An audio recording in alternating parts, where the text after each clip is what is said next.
Tanggap tayo ng report, sapat na deployment ng mga pulis at asset na kakailanganin, pinatitiyak ni Nartates bilang paghahanda sa Bagyong Nando. Brigada Kath Austria, i-brigada mo! Brigada!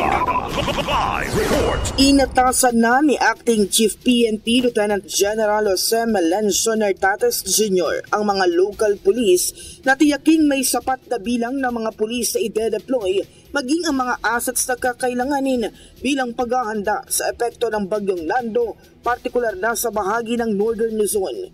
Ayon kay Nartates, nakahanda ang buong puwersa ng PNP para sa posibleng maging epekto ng bagyo. Inatasan na rin ng opisyal ang mga police commander na makipag-ugnayan sa mga lokal na pamahalaan at local disaster response councils para sa magkakaisang kilos at strategic efforts sa pagtitiyak ng kaligtasan ng publiko.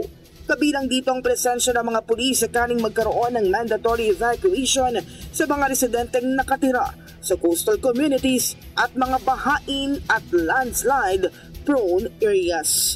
In the heart of changing lives, ako si Brigada Kath Austria ng 105.1 Brigada News FM Manila, The Music News Authority. Ang bahaging ito ay hatid sa atin ng Mom's Love ES1 Capsule. Simulang tuparin ang pangarap ng iyong anak. And starting now,